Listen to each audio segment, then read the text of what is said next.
बाब 5। इन बातों के बाद यहूदियों की एक ईद हुई और यीशु यरूशलेम को गया। यरूशलेम में भीड़ दरवाजे के पास एक हौज है जो इब्रानी में बैत हसदा कहलाता है, और उसके 5 बरामदे हैं। इनमें बहुत से बीमार और अंधे और लंगड़े और पजमुर्दा लोग पानी के हिलने के मुंतजिर होकर पड़े थे, क्योंकि वक्त पर खुदा का फरिश्ता हौज पर उतरकर पानी हिलाया करता था। पानी हिलते ही जो कोई पहले उतरता सो शफा पाता, उसकी जो कुछ बीमारी क्यों न हो। वहां एक शख्स था जो 38 बरस से बीमारी में मुब्तला था। उसको यीशु ने पड़ा देखा और ये जानकर कि वो बड़ी मुद्दत से इस हालत में है, उसने कहा, क्या तू तंदुरुस्त होना चाहता है? उस बीमार ने उसे जवाब दिया, ऐ खुदाबंद, मेरे पास कोई आदमी नहीं कि जब पानी हिलाया जाए तो मुझे हौज में उतार दे, बल्कि मेरे पहुंचते पहुंचते दूसरा मुझसे पहले उतर पड़ता है। यीशु ने उससे कहा, उठ और अपनी चारपाई उठाकर चल फिर। वो शख्स फौरन तंदुरुस्त हो गया और अपनी चारपाई उठाकर चलने फिरने लगा। वो दिन सबत का था। बस यहूदी उससे जिसने शिफा पाई थी कहने लगे कि आज सबत का दिन है, तुझे चारपाई उठाना रवा नहीं। उसने उन्हें जवाब दिया, जिसने मुझे तंदुरुस्त किया उसी ने मुझे फरमाया कि अपनी चारपाई उठाकर चल फिर। उन्होंने उससे पूछा कि वो कौन शख्स है जिसने तुझसे कहा, चारपाई उठाकर चल फिर। लेकिन जो शिफा पा गया था वो न जानता था कि कौन है, क्योंकि भीड़ के सबब से यीशु वहां से टल गया था। इन बातों के बाद वो यीशु को हैकल में मिला। उसने उससे कहा कि देख, तू तंदुरुस्त हो गया है, फिर गुनाह न करना, ऐसा न हो कि तुझ पर इससे भी ज्यादा आफत आए। उस आदमी ने जाकर यहूदियों को खबर दी कि जिसने मुझे तंदुरुस्त किया वो यीशु है। इसलिए यहूदी यीशु को सताने लगे, क्योंकि वो ऐसे काम सबत के दिन करता था।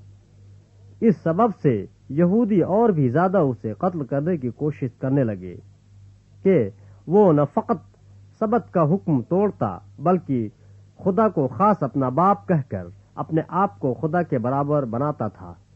बस यीशु ने उनसे कहा, मैं तुमसे सच सच कहता हूँ कि बेटा आपसे कुछ नहीं कर सकता सिवा उसके जो बाप को करते देखता है, क्योंकि जिन कामों को वो करता है उन्हें बेटा भी उसी तरह करता है।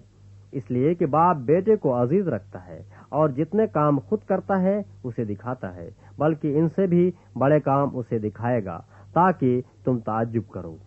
क्योंकि जिस तरह बाप मुर्दों को उठाता और जिंदा करता है, उसी तरह बेटा भी जिन्हें चाहता है जिंदा करता है। क्योंकि बाप किसी की अदालत भी नहीं करता, बल्कि उसने अदालत का सारा काम बेटे को सुपुर्द किया है, ताकि सब लोग बेटे की इज्जत करें जिस तरह बाप की इज्जत करते हैं। जो बेटे की इज्जत नहीं करता वो बाप की जिसने उसे भेजा इज्जत नहीं करता। मैं तुमसे सच सच कहता हूँ कि जो मेरा कलाम सुनता और मेरे भेजने वाले का यकीन करता है, हमेशा की जिंदगी उसकी है और उस पर सजा को हुक्म नहीं होता, बल्कि वो मौत से निकलकर जिंदगी में दाखिल हो गया है।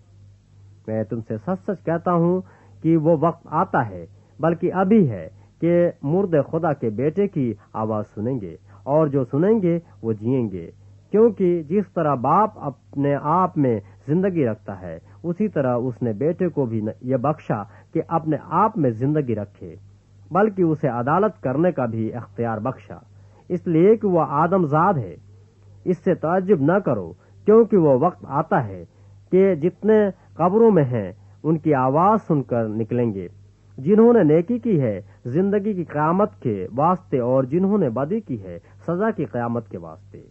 मैं अपने आप से कुछ नहीं कर सकता, जैसा सुनता हूँ अदालत करता हूँ, और मेरी अदालत रास्त है, क्योंकि मैं अपनी मर्जी नहीं बल्कि अपने भेजने वाले की मर्जी चाहता हूँ। अगर मैं खुद अपनी गवाही दूं तो मेरी गवाही सच्ची नहीं, एक और है जो मेरी गवाही देता है, और मैं जानता हूँ कि मेरी गवाही जो वो देता है सच्ची है। तुमने यूहन्ना के पास पैगाम भेजा और उसने सच्चाई की गवाही दी है, लेकिन मैं अपनी निस्बत इंसान की गवाही मंजूर नहीं करता। तो भी मैं ये बातें इसलिए कहता हूँ कि तुम निजात पाओ। वो जलता और चमकता हुआ चिराग था, اور تم کو کچھ عرصہ تک اس کی روشنی میں خوش رہنا منظور ہوا، لیکن میرے پاس جو گواہی ہے وہ یوحنا کی گواہی سے بڑی ہے، کیونکہ جو کام باپ نے مجھے پورے کرنے کے لیے دیے، یعنی کام جو میں کرتا ہوں، وہ میرے گواہ ہیں کہ باپ نے مجھے بھیجا ہے، اور باپ جس نے مجھے بھیجا ہے اسی نے میری گواہی دی ہے۔ تم نے نہ کبھی اس کی آواز سنی ہے اور نہ اس کی صورت دیکھی، اور اس کے کلام کو اپنے دلوں میں قائم نہیں رکھتے، کیونکہ جسے اس نے بھیجا ہے اس کا یقین نہیں کرتے۔ تم کتاب مقدس میں ڈھونڈتے ہو کیونکہ سمجھتے ہو کہ اس میں ہمیشہ کی زندگی تمہیں ملتی ہے، اور یہ وہ ہے جو میری گواہی دیتی ہے۔ پھر بھی تم زندگی پانے کے لیے میرے پاس آنا نہیں چاہتے۔ میں آدمیوں سے عزت نہیں چاہتا، لیکن میں تم کو جانتا ہوں کہ تم میں خدا کی محبت نہیں۔ میں اپنے باپ کے نام سے آیا ہوں اور تم مجھے قبول نہیں کرتے۔ اگر کوئی اور اپنے ہی نام سے آئے تو اسے قبول کر لو گے۔ تم جو ایک دوسرے سے عزت چاہتے ہو اور وہ عزت جو خدا واحد کی طرف سے ہوتی ہے نہیں چاہتے، کیوں کر ایمان لا سکتے ہو؟ یہ نہ سمجھو کہ میں باپ سے تمہاری شکایت کروں گا۔ تمہاری شکایت کرنے والا تو ہے، یعنی موسیٰ، جس پر تم نے امید لگا رکھی ہے، کیونکہ اگر تم موسیٰ کا یقین کرتے تو میرا بھی یقین کرتے، اس لیے کہ اس نے میرے حق میں لکھا ہے۔ لیکن جب تم اس کے نوشتوں کا یقین نہیں کرتے تو میری باتوں کا کیوں کر یقین کرو گے؟